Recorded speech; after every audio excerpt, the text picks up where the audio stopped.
السلام علیکم ورحمۃ اللہ وبرکاتہ۔ رب سے جڑنے کا سفر۔ فاطمہ ایک امیر گھرانے سے تعلق رکھتی تھی، ایسا گھرانہ جہاں بس ظاہری اور رسمی اسلام تھا کہ دل کیا تو کوئی نماز روزہ کر لیا، دل کیا تو چھوڑ دیا، کوئی فوتگی ہوئی تو 2-3 دن قرآن پڑھا اور پھر بند کر کے ریشمی غلاف میں لپیٹ کر اونچی شلفوں پر رکھ دیا۔ کوئی فضیلت والی ایام آتے تو ادھر ادھر سے جو کوئی بتاتا وظائف، نوافل و اہتمام سے پڑھے جاتے، یہ جانے بغیر کہ اسلام میں ان کی کوئی حقیقت ہے بھی یا نہیں۔ ان کی فیملی چھوٹی سی تھی، 2 بھائی تھے، ان میں سے بڑا بھائی حیدر ڈاکٹر تھا اور ملک کے مشہور و معروف ہسپتال میں سرجن تھا، جبکہ دوسرا بھائی سیف ٹین ایج سے ہی وہ بے راہ روی کا شکار ہو گیا تھا۔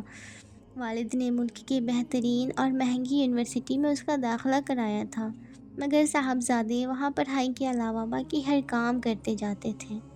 فاطمہ ان دونوں بھائیوں سے چھوٹی تھی، جو کہ یونیورسٹی میں BS کی اسٹوڈنٹ تھی۔ پڑھائی میں بہت اچھی تھی، مگر ہر ایک سے جلدی گھلتی ملتی نہ تھی۔ جو اس کے مزاج کا ہوتا اس کے ساتھ اس کی فوراً بن جاتی تھی۔ قرۃ العین اور فاطمہ دونوں کلاس فیلو تھیں، جبکہ قرۃ العین ایک ایسے خاندان سے تعلق رکھتی تھی جہاں دن رات ایک کر کے بچوں کو محنت کی کمائی سے پڑھایا لکھایا جاتا تھا۔ وہ بہت محنتی لڑکی تھی۔ اس نے FSC کے بعد قرآن سیکھنے میں 2 سال لگائے تھے اور مدرسے سے فارغ ہونے کے بعد یونیورسٹی میں ایڈمیشن لیا تھا۔ فاطمہ نے کبھی بھی خود قرۃ العین سے الیک سلیک نہیں کی تھی، مگر قرۃ العین ہمیشہ اپنی کلاس فیلوز سے بہت ہی اچھے اخلاق سے ملا کرتی تھی۔ وہ اس کلاس کی واحد لڑکی تھی جو مکمل پردے کے ساتھ آیا کرتی تھی، سیاہ عبایا۔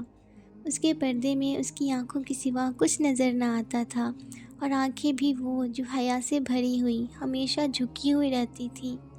اس کے پردے پر اکثر اس کی دوستیں اس کا مذاق بھی بنایا کرتی تھیں۔ کچھ نے تو اس کا نام کالا کوا رکھا ہوا تھا، مگر وہ ہمیشہ ایسی باتوں کو مسکرا کر نظر انداز کر دیا کرتی تھی، کیونکہ وہ جانتی تھی کہ اس کے رب نے اسے یونیک بنایا ہے۔ وہ احساس کمتری کا شکار ہو کر اس دین اور ہدایت کی نعمت کی ناشکری نہیں کر سکتی تھی۔ فاطمہ نے کبھی اس کی طرف دھیان نہیں دیا تھا، مگر اب حالات نے ایسے کروٹ لی تھی کہ فاطمہ کو قرۃ کے پاس آنا پڑا۔ فاطمہ کی نظریں قرآن پر جمی مسلسل پھیلتی جا رہی تھیں۔ اسے ایسا لگ رہا تھا کہ کسی نے اس کا دل مٹھی میں لے لیا اور پھر مٹھی کو زور سے بھینچ لیا ہو۔ وہ اپنی جگہ سن ہو کر رہ گئی۔ واقعی اس کے ابھی تھوڑی دیر پہلے کیے ہوئے سوال کا جواب اس کے سامنے موجود تھا۔ ایسا کیسے ہو سکتا تھا؟ اس نے تو کبھی قرآن کو ایسا نہیں سمجھا تھا۔ اس نے تو بچپن سے یہی سیکھا تھا کہ اس قرآن کو ثواب حاصل کرنے کے لیے پڑھا جاتا ہے، اس کا ادب اتنا کرنا ہے کہ اس کو اپنے پیچھے نہیں رکھنا۔ آج اسے احساس ہو رہا تھا کہ اب تک تو وہ اس عظیم کتاب کو بے ادبی کرتی رہی تھی۔ اب تک تو اس نے اس کتاب کو اپنے پیچھے ہی ڈالا ہوا تھا۔ شیطان بھی کیسے کیسے کھیل کھیلتا تھا۔ جس کتاب کے ذریعے جنت کا راستہ ملنا تھا، اسی کو بھلوا کر دنیا کو جنت بنانے کے خواب لوگوں کو دکھانے میں مصروف تھا۔ حتیٰ کہ زندگی کی ان لمبی لمبی امیدوں نے مسلمانوں کو ان کے دلوں کی پرسکون جنت سے بھی محروم کر دیا تھا۔ اس کا ذہن بے انتہا الجھ چکا تھا۔ وہ سمجھ نہیں پا رہی تھی کہ آخر اس کے ساتھ کیا ہو رہا ہے۔ اس کے سامنے اللہ کی روشن آیات موجود تھیں، کیا وہ واقعی اس کے لیے وہاں موجود تھی؟ اے پیغمبر، میری طرف سے لوگوں کو کہہ دو کہ اے میرے بندو جنہوں نے اپنی جانوں پر زیادتی کی ہے، اللہ کی رحمت سے نا امید نہ ہونا۔ بے شک اللہ تو سب گناہوں کو بخش دیتا ہے، اور وہ تو بخشنے والا مہربان ہے۔ اپنے رب کی طرف پلٹ آؤ اور اس کے فرما بردار ہو جاؤ، اس سے پہلے کہ تم پر عذاب آ جائے، پھر تم کوئی مدد نہ کیے جاؤ گے۔ سورہ زمر آیت نمبر 53 اینڈ 54۔ وہ جیسے جیسے آیات کا ترجمہ پڑھتی جا رہی تھی، اس کی دھڑکن تیز ہوتی جا رہی تھی، آنکھیں پھر سے ابلنا شروع ہو گئی تھیں، گرم گرم آنسو اس کے چمکتے گلابی چہرے پر بہنے لگے۔ قرۃ، کیا واقعی اللہ مجھے جواب دے رہا ہے؟ اس کی آواز کی کپکپاہٹ قرۃ نے بخوبی محسوس کی تھی۔ بالکل فاطمہ، اگر اس نے تمہیں ایسے نہ سنبھالنا ہوتا تو سوچو تمہیں کیوں یہاں لے کر آئے؟ کیوں تم نے مجھ سے وہ سب کہا جو بہت کم لوگ کہنے کی ہمت کرتے ہیں؟ کیوں قرآن کی انہی آیتوں میں تمہارے جواب تھے؟ یہ اتفاق نہیں ہے فاطمہ، یہ سب اس پیارے رب کی پلاننگ ہے۔ فاطمہ کے چہرے کا رنگ فق ہو چکا تھا۔ اس نے کبھی اللہ کے بارے میں ایسا نہیں سوچا تھا، یا شاید اللہ کے بارے میں کچھ سوچا ہی نہ تھا۔ کیا یہ سب واقعی اس کی پلاننگ تھی؟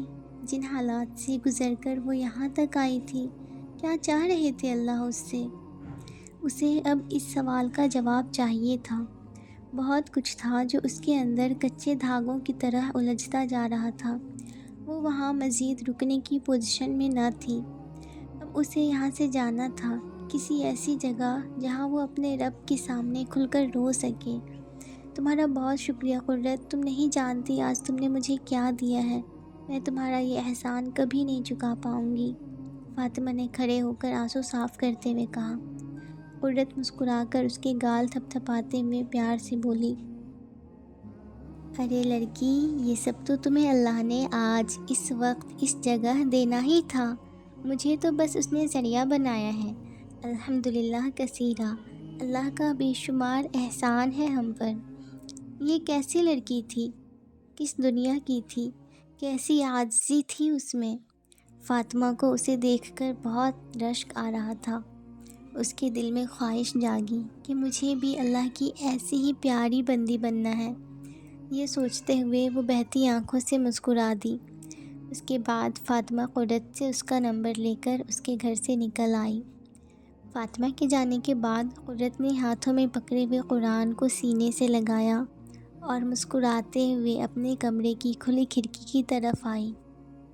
اس کے کمرے کی کھڑکی گھر کے پچھلی طرف خالی پلاٹ میں کھلتی تھی، جہاں اس نے گلی کے بچوں کے ساتھ مل کر صفائی کر کے چھوٹے چھوٹے پودے لگا رکھے تھے۔ ہلکی ہلکی گھاس بھی اگائی تھی۔ وہ صبح یونیورسٹی جانے سے پہلے وہاں مٹی کا پیالہ پانی سے بھر کر رکھ جاتی تھی، تاکہ سارا دن جو بھی پرندہ اور جانور اس میں سے پانی پیے، اس کے لیے وہ صدقہ لکھا جاتا رہے۔ باہر بہت سہانا موسم تھا۔ مغرب کا وقت ہونے والا تھا۔ تیز ٹھنڈی ہوا چل رہی تھی، جس کی وجہ سے درخت کی ٹہنیاں اوپر نیچے جھول رہی تھیں، گویا کہ اپنے خالق کی تسبیح کر رہی ہوں۔ اسے فوراً وہ آیت یاد آئی جس میں اللہ تعالیٰ نے فرمایا تھا، ساتوں آسمان اور زمین اور جو ان میں ہیں سب اس کی تسبیح کرتے ہیں، اور کوئی چیز نہیں مگر اس کی تعریف کے ساتھ تسبیح کرتی ہیں، لیکن تم اس کی تسبیح کو نہیں سمجھتے۔ بے شک وہ بردبار اور غفار ہے۔